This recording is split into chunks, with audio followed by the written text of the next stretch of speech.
엄마의 낡은 외상장부, 대학가 골목 끝자락, 간판 칠이 다 벗겨진 허름한 식당이 하나 있었습니다. 이름하여 옥분네 밥집. 이곳은 주머니 가벼운 청춘들에게는 그야말로 사막의 오아시스 같은 곳이었습니다. 주인장 옥분 할머니는 유독 배고픈 학생들에게 약했습니다.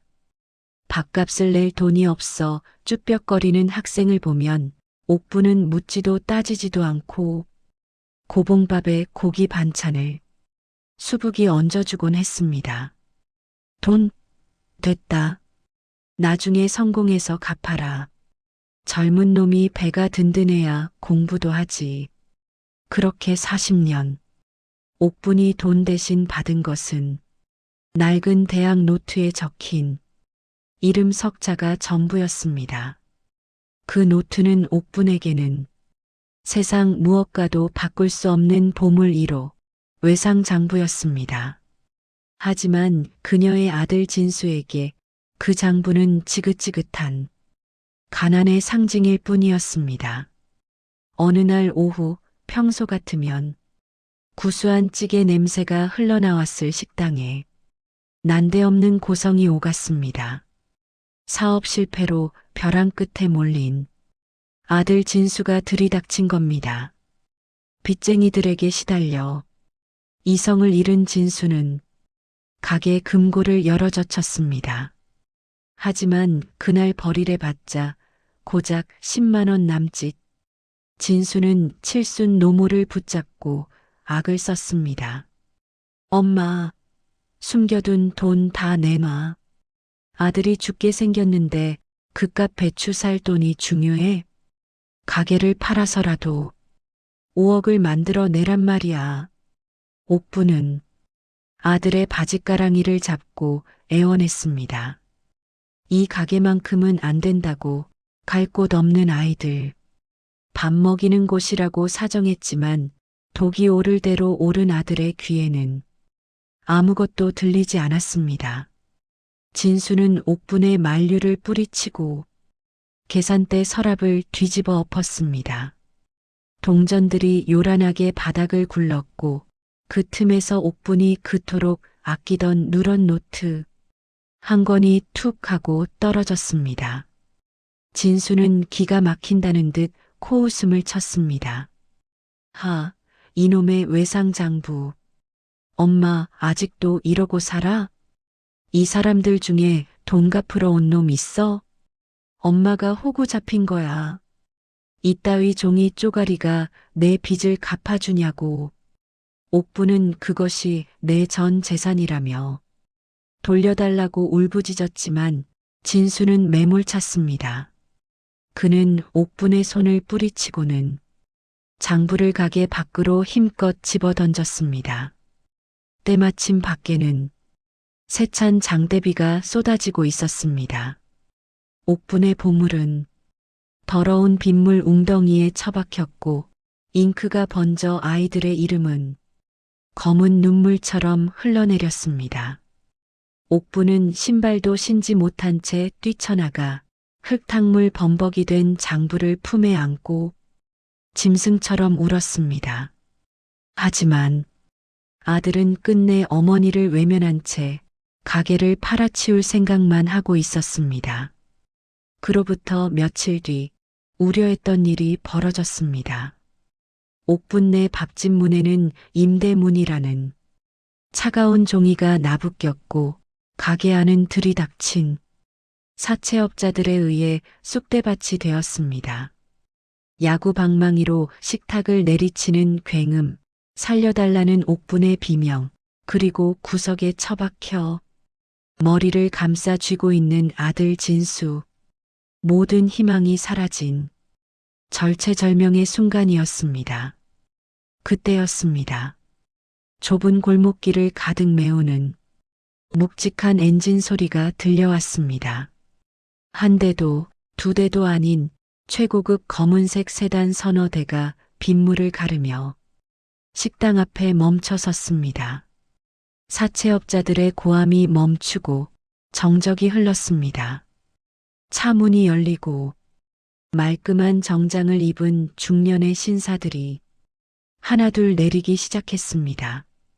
그들은 쏟아지는 비를 맞으면서도 우산조차 쓰지 않은 채 깨지고 부서진 옥분 내 밥집 간판을 한참이나 올려다보았습니다. 가장 앞에 선 남자가 천천히 가게 안으로 들어왔습니다. 그는 난장판이 된 바닥에 주저앉아 있는 옥분을 발견하고는 그대로 털썩 무릎을 꿇었습니다. 이모님, 늦어서 죄송합니다. 밥값 갚으러 왔습니다. 아들은 멍하니 그들을 바라보았습니다. 그리고 쓰레기통 옆에 버려졌던 빗물에 퉁퉁 불어버린 그 낡은 외상장부가 마치 살아있는 듯 꿈틀대는 것만 같았습니다. 가게 안은 순식간에 찬물을 끼얹은 듯 조용해졌습니다. 방금 전까지 야구 방망이를 휘두르며 난동을 피우던 사채업자 박 사장과 덩치들도 넋이 나간 채 서 있는 아들 진수도 모두 입구에 선 중년의 신사들을 멍하니 바라볼 뿐이었습니다. 가장 먼저 들어와 옥분 앞에 무릎을 꿇은 남자, 비에 젖은 머리카락을 쓸어 넘기며 그가 고개를 들자 박 사장의 눈동자가 심하게 흔들리기 시작했습니다. TV 뉴스에서 신문지상에서 수도 없이 봤던 얼굴, 대한민국 서울지검의 부장검사 김영수였습니다. 이모님, 저 영수입니다.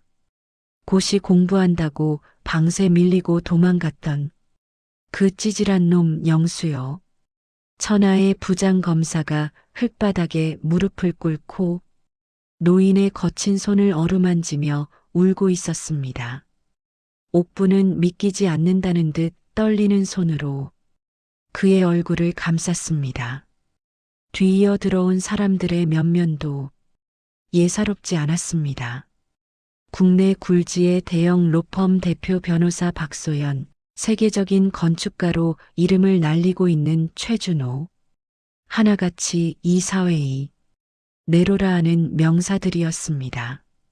하지만 그들의 손에는 명품 가방 대신 검은 비닐봉지에 담긴 투박한 선물들이 들려 있었습니다. 옥분이 좋아하던 바카스, 붕어빵, 그리고 따뜻한 내복 한 벌. 상황 파악이 안 된 박 사장이 헛기침하며 분위기를 깨려 했습니다. 아니, 당신들 뭐야? 검사면 다야?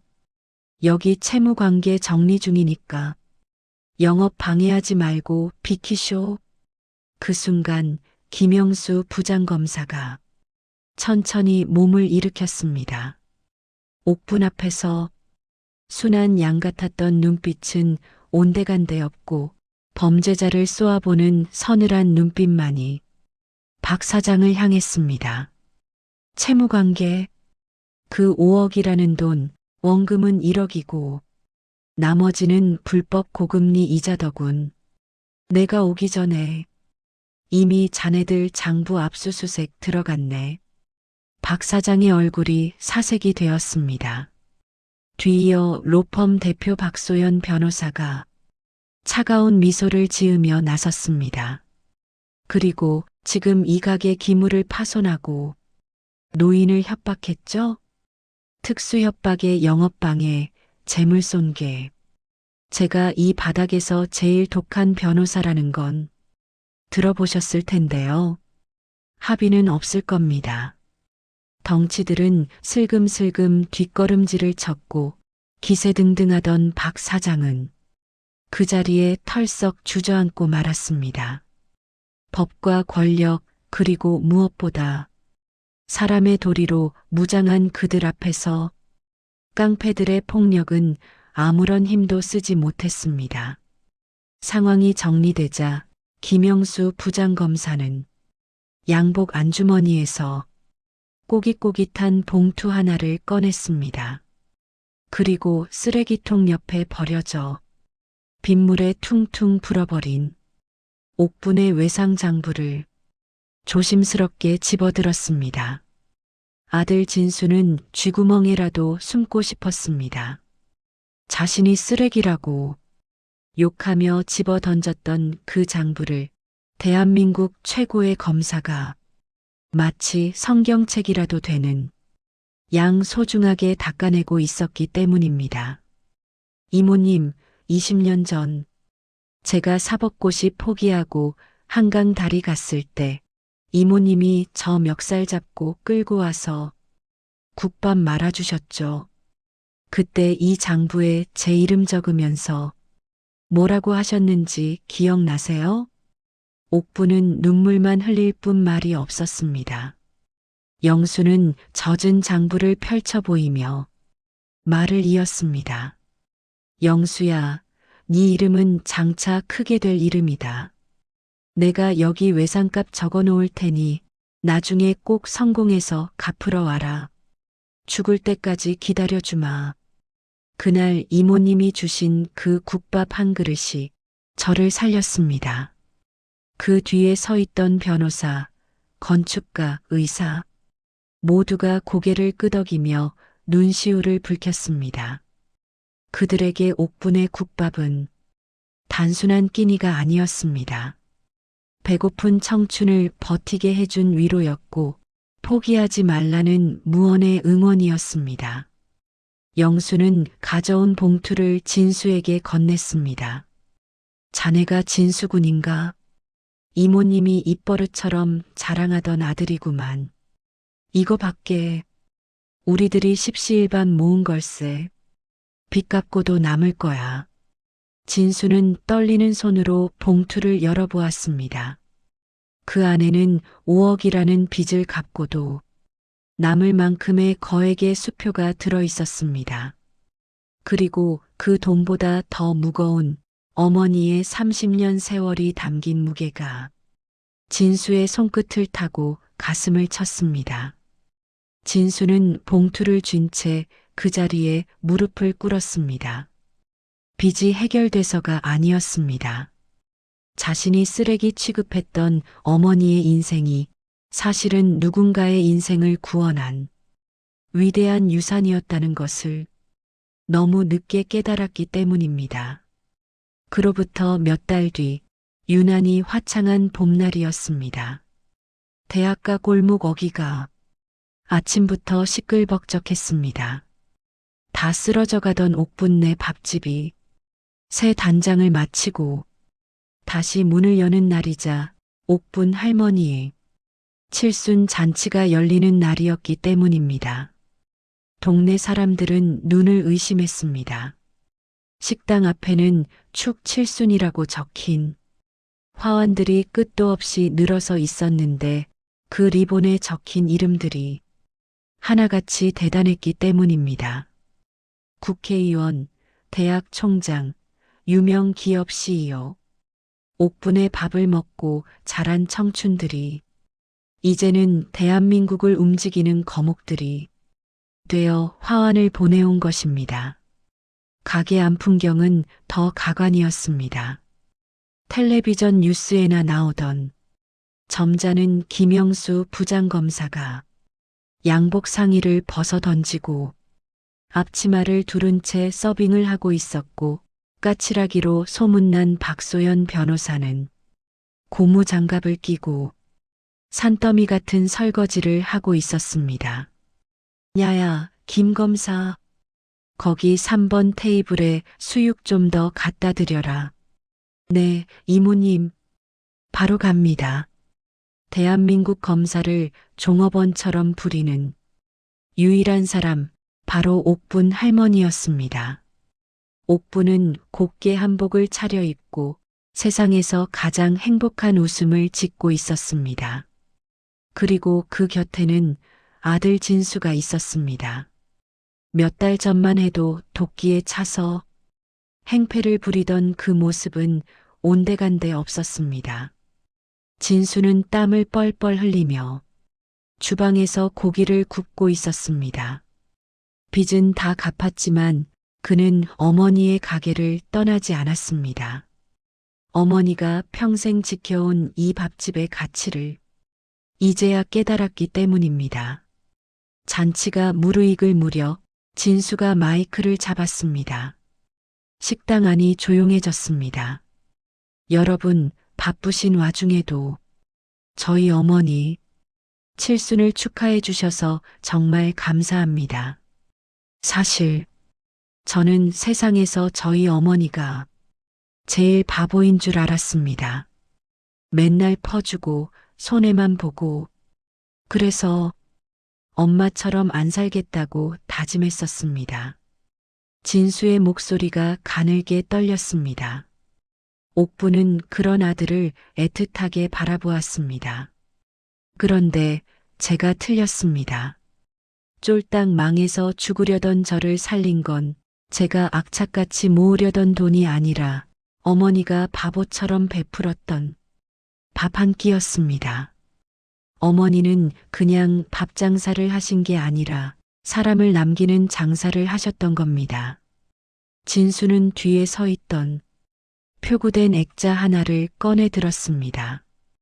그것은 바로 그 비 오던 날 진수가 쓰레기통에 처박았던 빗물에 젖어 쭈글쭈글해진 낡은 외상 장부였습니다.